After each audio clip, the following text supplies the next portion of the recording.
Peace, peace. This your host, Selah-Shalom. And this is the Cosmon Teachings in the Words of Jehovah and his angel ambassadors from the Cosmon Bible, OAHSPE. And the topic of discussion today is called, what is the meaning of life? It's to prepare for your death. Now, the biggest question asked is, what is the meaning of life? That's a question that everybody asks themselves. And being that most people do not know the meaning of life, most people are lost as far as the direction in which way to live. Most of us are religious in our background and thinking, but people been living and dying long before any religious or civilization has arisen. So what is the meaning of life? The truth is that it's to prepare for your death. Now that's a heavy statement to say because most people are scared to speak on death. What happens when we die? Where do we go?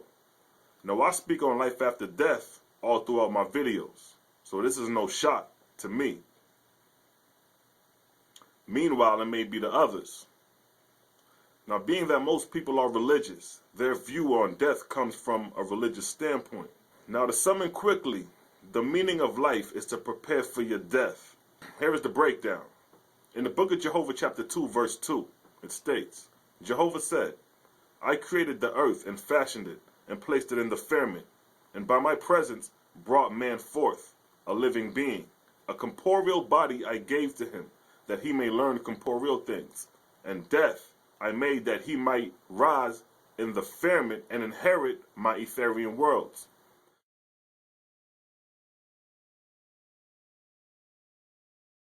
Now this verse sums up the meaning of life, as stated, that man may learn corporeal things, and to prepare for your death. As the verse states, death I made that man may inherit my Etherian worlds. So the goal is to reach the Etherian realm, outside of the earth and its atmosphere. So that's the drive, that's the direction. So with that being said, we have a scope and a focus while alive on earth and after our death. Now the heavens are arranged for the progression of the spirits of the dead, from low to high. As stated in the book of Jehovah, chapter 4, verse 11. According to the different conditions of these plateaus, whether they be near the earth or high above, so shall the spirit of man take its place in the first heaven. According to his diet and desire and his behavior, so shall he dwell in spirit on the plateau to which he hath adapted himself during his earth life. So here this verse gives us the heavenly arrangement. Based off your diet, desire, and behavior, so shall you be placed in the different plateaus belonging to the earth, whether low or high. Now just as the heavens are arranged from low to high, likewise are the grading systems that coincide with the heavenly arrangements from low to high. Grade 1 being the lowest, grade 99 being the highest, and grade 50 being midway. And in the book of Judgment, chapter 6, verse 11 through 18, it states, verse 11, After such manner in general are the grades of my heavens, of the earth and atmosphere. Verse 12, grade 1 is on the earth, grade 50 midway between the earth and the emancipated heavens Etheria. Verse 13, grade 25 is 1/4 way up from the earth toward Etheria. But grade 75 is 3/4 way up, upward toward Etheria, and so on, relatively grade and place of ascent intermediately. Verse 14, but grade 99 is the highest atmospheric grade, preparatory to entrance into the company of the all pure in spirit. Verse 15, but good works alone is not sufficient to attain the highest grade, for they require knowledge and capacity to unfold others. Verse 16, to accomplish which those of the higher grade shall often return to the lower, and learn to lift them up. For this is that which calleth the Etherians in the time of resurrection. Verse 17, wherein the righteous who are yet mortal, being at once lifting up their followers, verse 18, which labor is to the spirit as exercise is to the mortal body, that which gives strength. So here this verse renders up the grades from 1 to 99 based off the heavenly arrangement from low to high. And this makes up the first, second, and third resurrection belonging to the earth.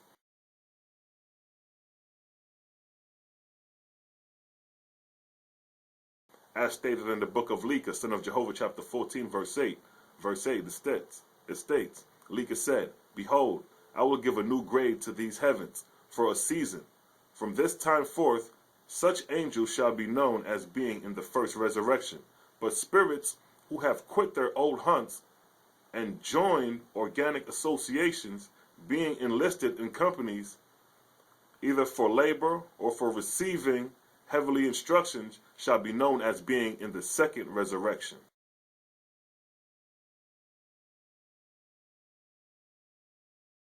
And such spirits as have attained to Etherian grades, being brides and bridegrooms of Jehovah, and having ascended beyond atmospheria into the Etherian worlds, shall be known as being in the third resurrection.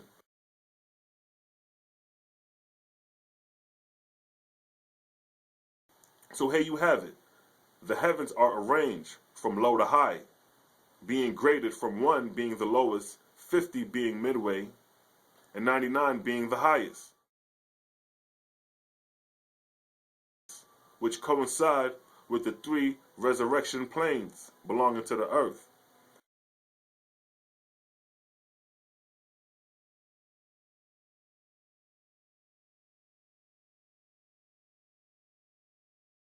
And this is the blueprint, the system and order of our progression after death. So what is it that we must do while alive on earth that will prepare us for the life after death? Now in the book of the Ark of Bond, chapter 25, verse 19, it states, Above all things, thou shalt teach them to keep holy and pure the body created withal. For herein lieth health and strength. To be foul is to be sick is to be foul. Behold the heathen and the adulterers, the feeders on flesh and blood.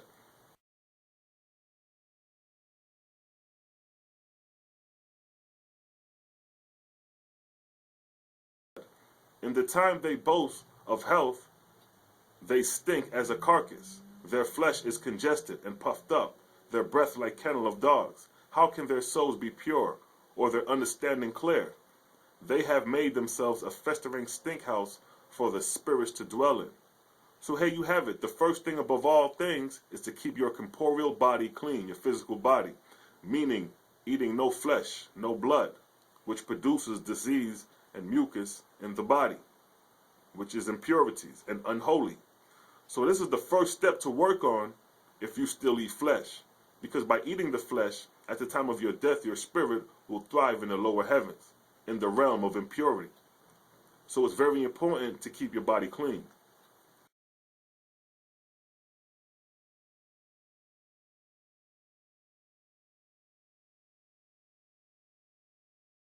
Again it states in the book of Judgment, chapter 18, verse 11, where it states, Verily I say unto you, ye have not fulfilled the first law, which is to make clean your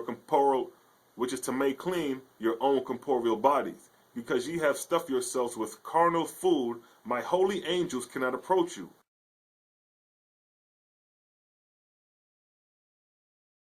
Neither can your understanding approach the place of my heavens. So again it states the first law is to keep your body clean. Like the old saying goes, cleanliness is next to godliness. And this cleanliness is of the body. This is one of the many purposes to life. The purpose of keeping the body clean is based off your experience after death. So the dietary law are the first laws to govern oneself before any law, before any Hebrew law, before any Egyptian law, before any Sumerian Hindu law, is the dietary law come first. And that's a universal law. Now, once you are clear of the importance of the dietary law concerning your physical death, being your spirit birth, the next thing to understand concerning the meaning of life is the service done unto others. This is the most important one of them all. the service done unto others. Now what you do for others determine your placement in the life after death, whether it be low or whether it be high. All has to do with your service done unto others. Those who service themselves, helping no one but themselves, are classified as being in grade 1, which is the lowest grade one can attain. So a very selfish person is categorized in that grade, being 1. A person who helps others and themselves 50% would be graded as 50. A person who helps others completely, denying themselves in the process, will be labeled the highest grade, grade 99. And this applies to both mortals and angels. So next to diet is associated labor in order to progress in the higher heavens belonging to the earth. Now in the book of the Ark of Bond, chapter 11, verse 12, it states, "The fifth virtue is of the same kind, which is labor. There shall be no rich among you, but all shall labor as ye develop your corporeal bodies unto strength by reasonable labor. So doth the act of labor develop the spirit of man to profitable growth for its inhabitants in heaven. For I declare unto you a great truth, which is, that the idle and the rich who labor not with the corporeal body are born into heaven helpless as babies." So here is the importance of labor, and those who lack labor on earth, among mortals and among angels. The same rules apply. Now in the book of Sentences, chapter 14, verse 2 and 3, it states, verse 2, "Now is the beginning of the second resurrection, even as the corporeal putteth off the corporeal body, and is born a spirit, becoming the first resurrection, so are ye putting away individual self, and becoming an organic community, the beginning of the second resurrection." Verse 3, "As they are of the first are for individual self, so have I bound them close on the face of the earth. As they survived on the earth on corporeal food, so have I made them to survive in the lowest heavens on atmospherian foods. As Moab," that's the name of the heavenly place in this particular part of the story of OAHSPE, "hath risen above these conditions, so will I exalt the foundation of the house of Moab higher up from the earth. Then Hored," Hored is the name of a plane within the first heaven, within the story of OAHSPE, "and Moab shall be the lower house of my kingdom." So here this verse explains that the first heavens deals with individual self, mortals and angels with personal agendas, with no one to profit but themselves.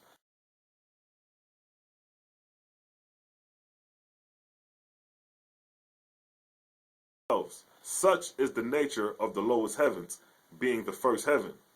And those graded in that have a grade as 1. While the second heaven deals with associated labor in service to others, below. And those below would be those within the first heaven and earth. Strolling about unorganized, with self-motive agendas. And likewise with the third heaven, associated labor in service to those below, being the second and first heaven and earth.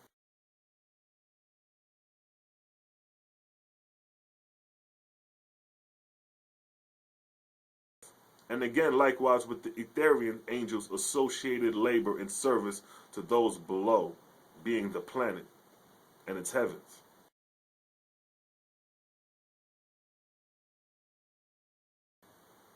And then you have the Creator Jehovah, being the all-highest in service to all his creation.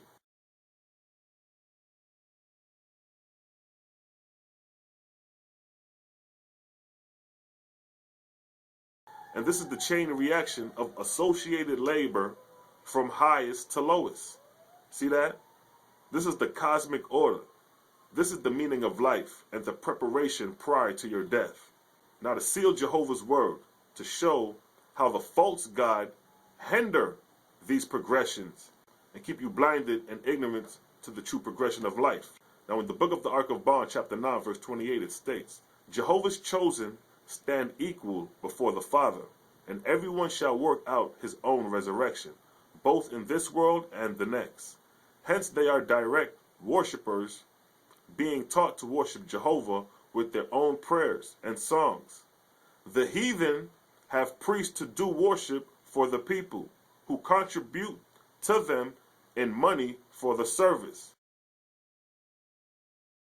The heathen priests worship the spirits of the dead,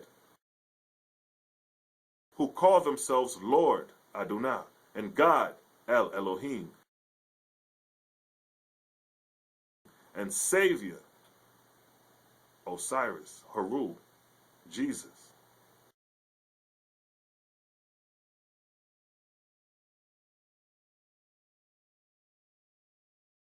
The chosen children war not, resent not by violence, but answer evil with good, and practice charity and love.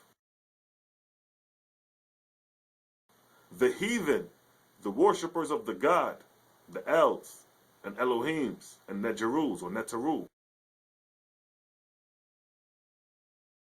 and of Lord, and of Dias, and all other idols practice war, maintain army of soldiers, who are taught the art of killing with great havoc.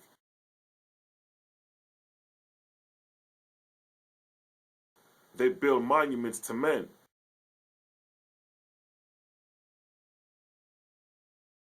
and otherwise blasphemy against Jehovah.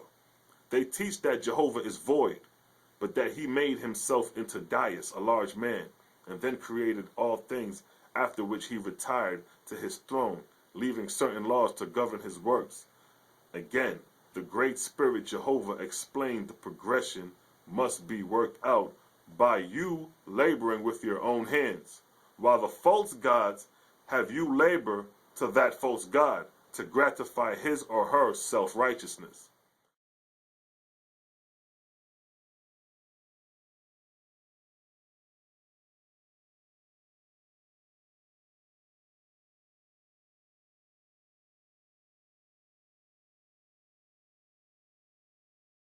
Again, in the book of Judgment, chapter 7, verse 4 through 8, it states, Let not thyself deceive thyself, O man, as to thy knowledge, or thy speech, or professions. Verse 5, Thou hast the scale in thy own hands, and shalt sooner or later weigh thyself justly, and take thy place, even as thou hast prepared thyself. Verse 6, Nor flatter thyself that thou canst cheat this heaven, or change the ways thereof. Verse 7, Nor hide thyself behind doctrines, or behind the promises of gods and saviors. Old things are done away, and none of these things shall avail thee on earth or in heaven. See that? Waiting on Jesus ain't gonna help you. Waiting on Yeshua ain't gonna help you. Converting to Islam ain't gonna help you. Converting to any religion ain't gonna help you. There is only one way to progress, and that is associated labor in service to those beneath. That's the scope and goal. And to put the nail in the coffin, in the book of Judgment, chapter 4, verse 14 through 19, it states, it gives an example of the condition of ignorance by religious people, regardless of what religion you in. All play the same position. Verse 14, of grade 1, there are hundreds of millions of angels strolling about on earth crying out, I want to go to Brahma, I want to go to Buddha, I want to go to Jesus, I want to go to Christ. Verse 15, and I send my host of high-raised angels to them, saying, Come ye to the kingdoms of Jehovah, and be ye clothed and fed, and learn to clothe and feed others, for this is the way of resurrection. See that? In service to others is the way of resurrection and progression, rising above the standard condition. Verse 16, but they will not believe, but turn away in stubbornness of heart, even as ye of the earth, saying, Nah, I will rise only by prayers and confession.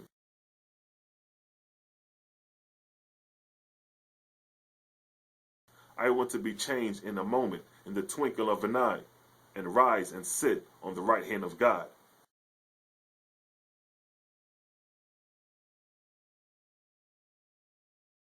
Verse 17, and there are hundreds and millions who, being dead, know nothing, but through belief in the judgment day went to sleep and are waiting for the trumpet of Gabriel to call them forth. Verse 18, and I send my exalted ones to them to awaken them and call them up, but they are drunk with their faith.